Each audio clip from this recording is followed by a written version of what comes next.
Ok. Bom, a Miriam, quem quiser fazer uma pergunta, levanta a mão. A Miriam vai jogar. Lembra de jogar com as duas mãos e aí a gente vai passando o microfone. Fala bem perto do X. E seria legal se você se apresentasse e direcionasse a questão. Ok? Fica à vontade. Prazer, meu nome é Pedro. Eu lidero a área de Venture Capital aqui da Startup Farm, junto com o nosso CEO. A pergunta é muito simples. Assim, na plataforma de vocês, imagino que a possibilidade de oferta do serviço é quase que limitada. Então, como é um business extremamente escalável, digamos assim, o produto é extremamente escalável. Por outro lado, vocês estão emitindo um número de tokens fixo nesse projeto, só que você se torna quase que um banco central na medida que você emite novos tokens, né? Porque se você emitir muitos tokens, aqueles que estão dentro da plataforma devem se desvalorizar, dependendo de quanto da demanda e oferta por todo esse tipo de serviço. Mas como a oferta é ilimitada, eu nem sei como é que isso funciona. Então, eu queria perguntar para vocês como que vocês planejam novas emissões, se vocês vão fazer novas emissões, ou isso necessariamente é fixo, não vão haver novas emissões, enfim, todo esse tipo de coisa. Prazer. Bom, da emissão do token, né, do ICO do Original My, estão sendo emitidos 200 milhões de tokens. Nessa oferta vão 20 milhões a mercado. O token, ele é reutilizável. É como uma ficha mesmo, tá? A pessoa te pagou com aquela ficha, a ficha volta para a empresa. Então, não há necessidade de uma nova emissão de tokens nessa fase, justamente porque a ficha ela volta. O que a gente tem como proposta, se atingir determinado cap na captação, a gente vai montar um balcão de venda de tokens, e isso muito bem descrito no nosso white paper. Nós vamos vender tokens, sim, mas acima do valor do mercado, com uma porcentagem N, acho que está em 20%, na casa de 20%, justamente para incentivar ou desincentivar a compra direto conosco, tá? Porque esses tokens eles voltarão para a plataforma e a gente vai colocar esse token de volta a mercado. E o valor que a gente fez de cálculo para esse token, para ele se tornar mais atrativo, esse valor de desconto, está na casa de 85% de desconto do valor de varejo da utilização da plataforma hoje. Então, o token ele vai ser comercializado a 25 centavos de dólar, a gente cobra na plataforma R$ 5,20. E cada token representa um evento na plataforma. Então, o nosso incentivo para a pessoa que adquire os tokens com certa escala é que ele está adquirindo tokens num valor ultra descontado. Você quer fazer algum complemento, Helena? Eu acho que uma coisa que vale ficar bem clara é o seguinte: num processo de ICO, ele é o contrário do que acontece num IPO, tá? Você emite todos os tokens de uma vez. O que você pode fazer é ofertar ou colocar eles à venda ou não, mas uma vez emitidos esses tokens, pelo menos do nosso lado, e as empresas mais sérias que a gente viu fazendo ICO até agora, elas não vão emitir nunca mais tokens. A questão no nosso caso específico, a gente vai fazer um processo de transição disso para um modelo de blockchain específica. Mas a ideia é que, ainda assim, na hora que tiver essa blockchain nova, que seja para e passo 1 para 1. Mesma ideia. Isso. Tudo bem? Eu sou Alexandre.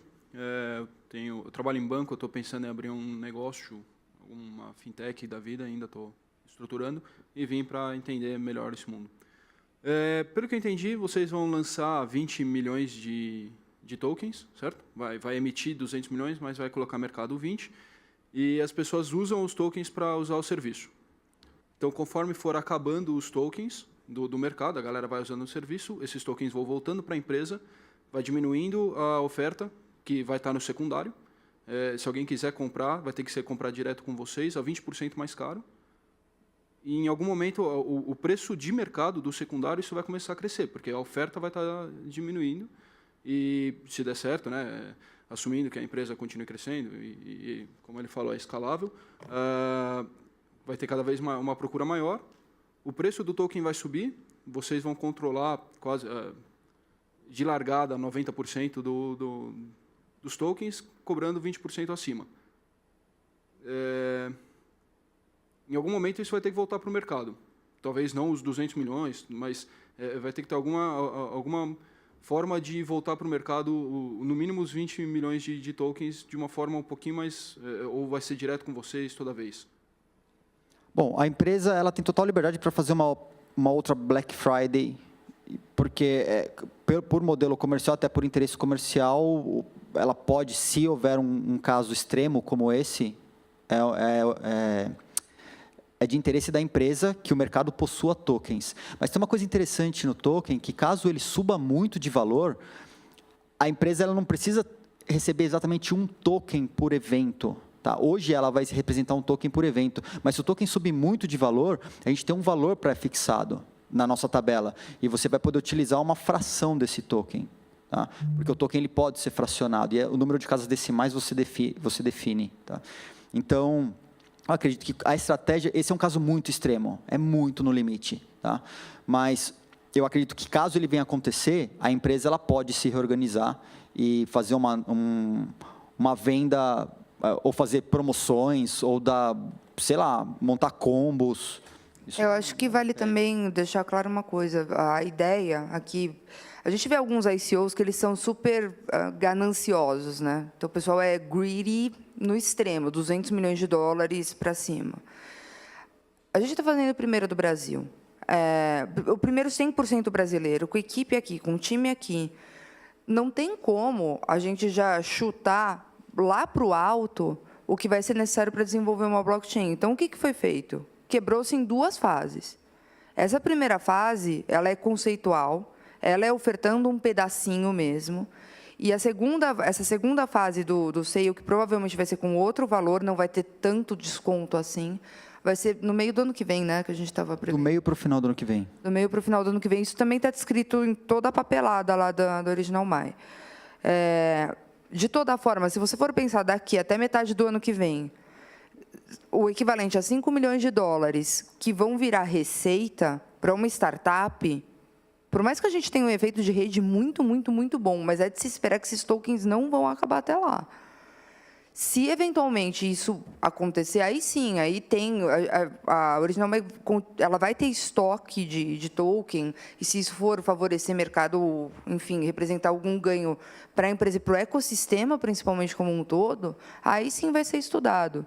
Mas é paliativo mesmo. Essa primeira fase para testar é indo bem devagarzinho e bem, paulatinamente, para não causar um super efeito aí manada, ou uma explosão no preço, ou super queda, entendeu? Mais alguém? Lá em cima. Pode falar, se apresenta, fala para a gente. Eu sou o Domênico, eu tenho uma startup chamada Econobit, né, que é uma plataforma de trade peer-to-peer. Né, e queria fazer uma pergunta um pouco mais técnica, que eu vi que não foi um ponto abordado, que é no sentido daquela questão do GUI, do gas, da velocidade com que a doação chega na carteira que vocês disponibilizam, que eu já vi alguns casos assim do total de tokens ou o tempo ser limitado para a arrecadação, e encerrado esse tempo ainda tem transações que ainda não foram confirmadas, né? Então, no caso de só sobrou uma vaga e 10 pessoas estão correndo na fila, quem chega primeiro, como que fica essa questão técnica? Como que vocês entendem isso? Até porque deve ter um... No caso do Original My, a gente tem uma janela bem grande da captação, é de 1 mês. Mas caso aconteça, a gente vai receber quem chegou primeiro e vai devolver os tokens de quem chegou depois. Ou a não ser, eu não acredito em exceções, tá? Mas isso inclusive está descrito no nosso paper. Não, a gente já vai, na hora de se cadastrar, você já vai ter que cadastrar o endereço para reembolso. Você cadastra o endereço de reembolso e tem, claro, inclusive no paper, que a devolução ela é feita com um débito dos valores administrativos, que é o gas para enviar de volta. Tá? Então, a pessoa enviou, chegou depois do horário, ela não está mais aplicável para aquele ICO. A gente vai devolver e a gente vai deduzir o valor administrativo, que é o valor do gas, para fazer a devolução desse Ether ou desse Bitcoin. Legal, porque tem outras que não se responsabilizaram pela devolução, né? Outros, já vi ICOs que realmente o dinheiro ficou, um excedente ali ficou perdido, né? Professor, realmente. A gente se preocupou bastante com isso, ele está inclusive descrito no nosso paper o procedimento. Legal. Olá, bom dia. Meu nome é Wagner. Na questão da emissão do ICO, como vocês comentaram que a possibilidade de recebimento, né, do não utilitário de dividendos, até mesmo direito a voto, comparando um pouco na questão das ações, gostaria de saber se pode haver diferenciação, por exemplo, uma ação ordinária, uma ação preferencial, classe de preferenciais, e se houver a possibilidade dessa diferenciação, se eu também teria aquela limitação de, no máximo, 50% de emissão de classes preferenciais sem direito a voto.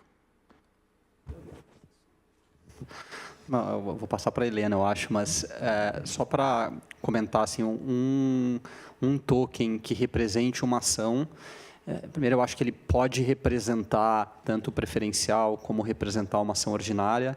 O desafio é como fazer essa representação. A gente entende hoje, posso estar errado, mas eu não consigo representar diretamente uma ação ordinária através de um token, porque essa ação ordinária, respeitando todos os rituais de uma empresa, sociedade anônima, eu preciso registrar isso, preciso ter um livro, então tem uma série de processos no mundo real, no mundo offline, que não comporta ainda uma tecnologia do blockchain. O que a gente entende que consegue fazer para viabilizar essa representação?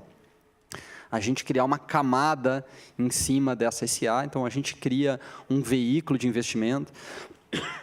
Já existem plataformas semelhantes a nossas fazendo isso fora do Brasil. A gente cria um veículo. Aqui no Brasil, o mais adaptado ao nosso entender seria uma sociedade em conta de participação.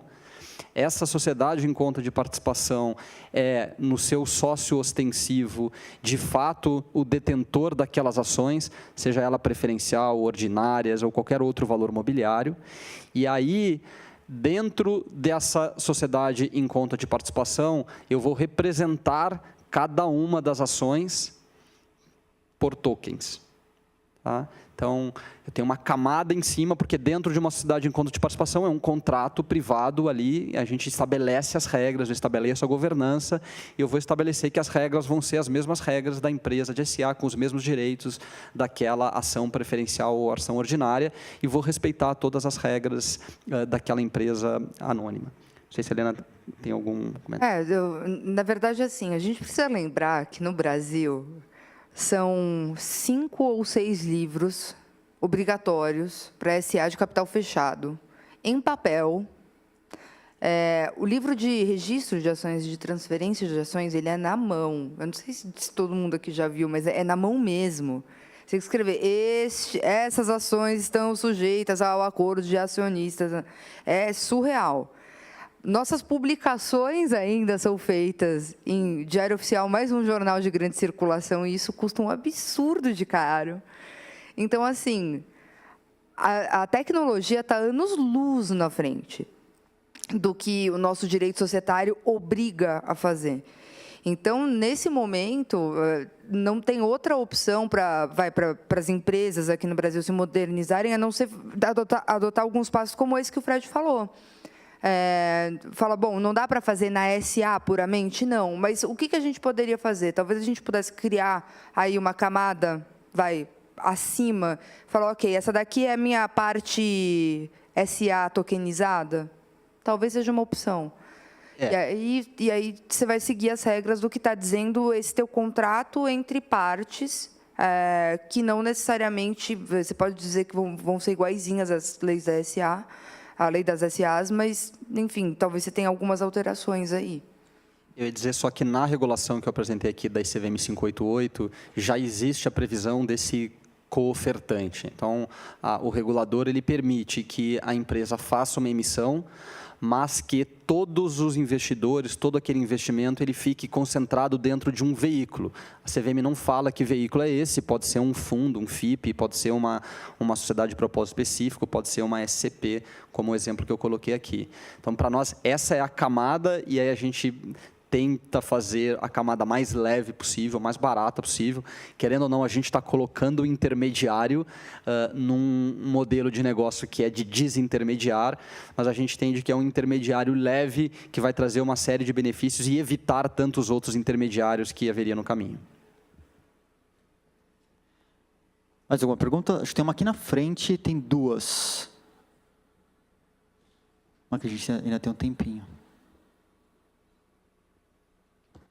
Bom dia. Edilson, obrigado sempre pela aula que você dá, concordo tudo que o Fred falou, 95%, realmente o professor que você é. São duas perguntas muito rápidas, né? Você está definindo o preço a 25 centavos de dólar e o valor seria 5,20, né? Fazendo uma conta rápida, a gente está falando de mais uma unicórnio brasileira, ou seja, de uma empresa valendo $1 bilhão, multiplicando por 200 milhões de ações, 5,20 vezes 200 milhões. Né? Então, a gente está falando de uma empresa de $1 bilhão, fazendo uma conta rápida. Né? E esses 20 milhões iniciais, com esse desconto, estaria dando esse teto dos 5 milhões, que no caso da CV 588. Ou seja, não pode ser percebido, ou seja, esse desconto como uma maquiagem desse limite inicial, ou seja, haver alguma complicação nesse sentido, que vai ser questionado de todos os lados? Isso é uma pergunta só para colocar. A segunda seria, me colocando já como um grande potencial usuário da plataforma lá na frente, acreditando no projeto. Tá? A viabilidade vai ser realmente de ter um valor acessível para que eu desenvolva um negócio e eu precise realmente de registrar as minhas transações nessa disruptiva solução que você está nos oferecendo. Então, como é que seria essa deflação? Ou seja, havendo todo um movimento realmente de garantir uma projeção de elevação desse valor de 20% a mais do valor, etc. Ou seja, será através só do fracionamento do token o controle de preço para tornar viável o serviço, para ele não ser caro? Posso começar? Que eu acho que precisa ficar claro uma coisa. O que está sendo ofertado é como se fosse uma pré-venda de licença de uso. Tá? Isso não tem absolutamente nada a ver com o valuation da empresa. Adoraria que fosse o primeiro unicórnio brasileiro, mas não tem absolutamente nada a ver. Acho que esse é o primeiro ponto. Segundo, quando a gente está falando 25 centavos é de dólar. O que o Fred trouxe aqui do limite dos 5 milhões é de real. Então, são, assim, os 5 milhões ele bateu como coincidência, mas o nosso é de dólar, então vai acabar sendo 15 de real. Não é de maneira nenhuma para tentar mascarar, nem para tentar burlar nenhum tipo de regulação, nem no Brasil e nem fora. Tanto é que fora existem alguns tipos de filing que a SEC dispõe para a empresa estrangeira e a gente vai fazer. A gente já tá indo atrás para fazer. Então, acho que só precisa desmistificar esse ponto. A gente não está ofertando security, valor imobiliário. Isso daqui é token utilidade. Tá? Agora, continua aí. Ele é realmente para uso da plataforma. É como eu vender um produto. Tá? O meu faturamento não representa necessariamente o valuation da empresa. Tá? Gostaria realmente que fosse um valuation de $1 bilhão. Agora, ficaria muito feliz. Mas não é. E realmente nem cabe no modelo. Imagina um problema que nós teríamos no futuro, pensando mesmo lá na frente, e realmente é um problema. Vamos supor que nós fizéssemos um tipo de token que fosse valor mobiliário hoje, com uma plataforma pronta, com uma utilidade real pronta para esse token. Quando eu desenvolver o meu blockchain e terminar o desenvolvimento do meu blockchain de autenticidade, como que eu faço a migração de pessoas que possivelmente teriam comprado parte do Original My para um projeto que vai ser open source? Eu não tenho nem como justificar uma migração dessa, a não ser que ele seja puramente utilidade. Tá? Eu estou colocando um insumo no mercado mesmo, é puramente insumo. E esse insumo ele vai ser transferido para a próxima plataforma de maneira... Ela não vai ser transparente, vai precisar de uma ação, mas ela vai ser uma ação concomitante para fazer a troca, o swap. Não fala ação, que ação o pessoal confunde. Desculpa, não é uma ação, é um ato. Tecnicamente, eu não sei se o termo eu estou piorando. Um ato. A gente vai pegar os tokens que estão no mercado e vai trocar esse token pelo token da nova plataforma no futuro. Tá? Um por um, basicamente. Mediante comunicação, em todos os meios possíveis que a gente tem de contato com os usuários da nossa plataforma. Quanto à parte do valor, eu acredito que sim. A precificação dela hoje já é baseada principalmente no consumo de taxas dos blockchains públicos que nós utilizamos. O Original My escreve em 4 blockchains públicos.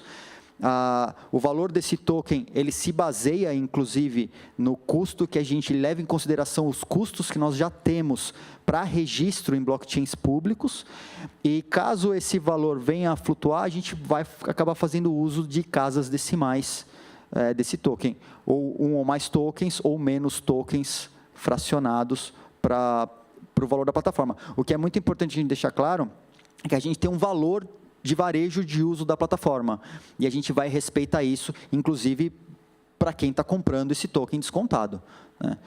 Porque quem vier a adquirir o token para utilizar na plataforma, ele deve respeitar o valor de varejo da plataforma, a não ser, sei lá, acordos com uma grande empresa que queira utilizar a plataforma com uma escala gigante, como qualquer empresa negocia valores para uso com escala, com volume. A gente vai ter liberdade para fazer isso, mas aí acordo fechado não é token sendo disponibilizado a mercado, são tokens sendo utilizados por essa empresa, que ao utilizá-lo, esse token volta para a plataforma de maneira recorrente. Como você, da mesma maneira que as plataformas hoje definem cotas de uso de APIs, cotas de uso para determinados serviços da plataforma, isso vai ser feito da mesma maneira, só que com token, quando houver escala. Então, realmente, o valor vai ser mantido de varejo. Lógico que a gente vai seguir tendências de mercado, como a gente já segue. Por exemplo, quando o valor do token de algumas redes públicas sobe absurdamente, a gente tem que ter uma política de revisão de preços. Normalmente, a gente revisa os preços a cada 3 meses, né? E, de acordo com a subida de preço das criptomoedas que a gente utiliza de cada blockchain para fazer o registro, a gente vai atualizando o valor da plataforma, isso vai continuar acontecendo. E eu acho que o principal do economics da coisa é o seguinte: hoje a gente está falando de Original My, desenvolvendo em cima da plataforma Original My.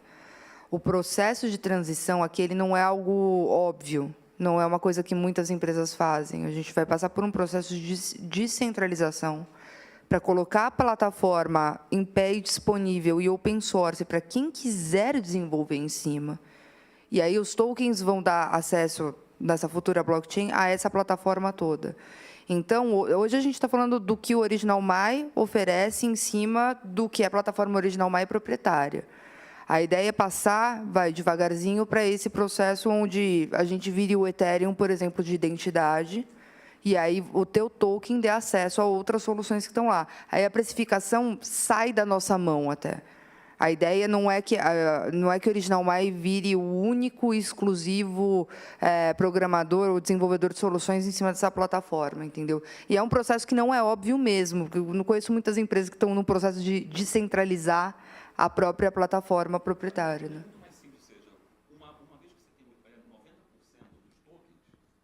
Uma vez que você tem 90% dos tokens, ou para você controlar o teu preço para ser uma coisa competitiva ainda, um serviço para o mercado, ou se fraciona o valor do serviço, ou aumenta a oferta de tokens. Então, por isso que eu perguntei, ou seja, o caminho, qual dos dois? Eu não enxergo um terceiro. Vai ser fracionamento ou realmente deter esse poder, que você vai ter 90% dos tokens guardados, promover uma maior oferta e abaixar o preço do nominal do token, propriamente dito. Como a nossa captação é em 2 fases, nessa primeira fase a gente está colocando a mercado em torno de 10%, para que na segunda fase nós ainda coloquemos os próximos 23% a mercado. Então, esses tokens que vão rodar agora não são os únicos tokens que estarão no mercado. Para o desenvolvimento do restante da plataforma, irão ao mercado mais 23%. Na casa de 30 e poucos por cento ficam retidos pela empresa justamente quando, vamos supor que eu feche um contrato com uma gigante operadora de cartões de crédito. Ela não vai ao mercado adquirir tokens para rodar dentro da plataforma.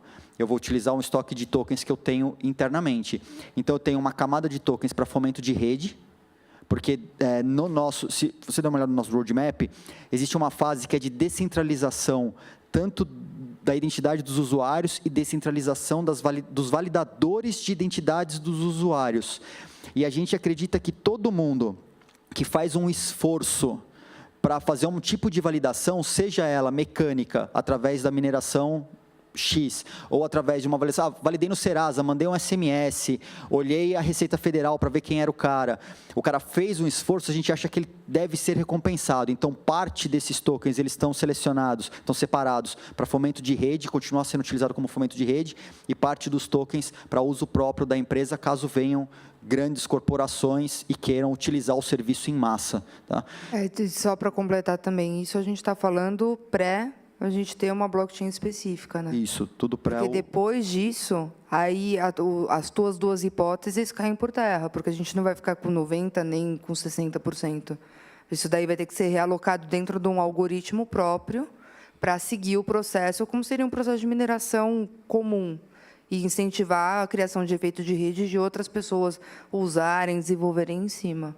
Então, é um período transitório. Mesmo nesse período transitório, a gente vai seguir, como o Edilson estava falando mesmo. Tá ok? Mais alguma? Tem uma lá em cima.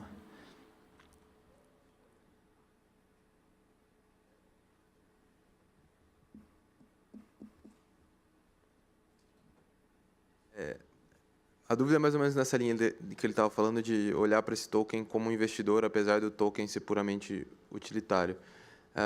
Se vocês vendem o token com 25% de margem em cima do preço da primeira emissão dele, vocês também não estão, de uma certa maneira, limitando o retorno de quem está comprando esse token hoje em dia?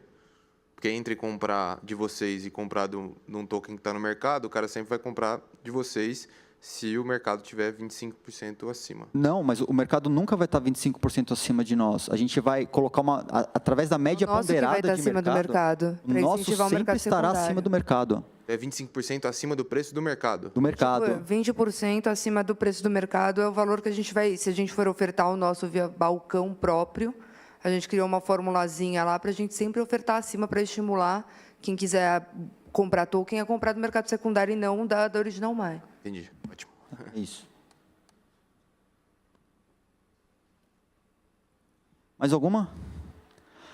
Bom, pessoal, então acho que é isso. Queria agradecer a presença de todos. Obrigado por essa manhã. Ok, achei que a Helena tinha uma pergunta, mas é interno aqui, tá? Então, acho que o pessoal merece um aplauso, tá? Obrigado pela presença. E quaisquer dúvidas que vocês tiverem, podem entrar em contato direto com o Original My ou direto conosco, tá? Acho que tem os contatos, tem o contato do Fred, da Helena, pode deixar os contatos depois, tá? A gente passa. E quem quiser saber mais sobre o ICO do Original My, o site é originalmy.com/ICO. Lá você vai encontrar todas as informações com os white papers, uma brincadeira que a gente fez chamada Diet Paper, que é uma versão resumida, né, menos densa, e algumas informações sobre a empresa, assim como o time, roadmap, o que a gente espera fazer para o futuro. Está tudo lá. Obrigado, pessoal. Bom dia. Valeu. Parabéns, hein?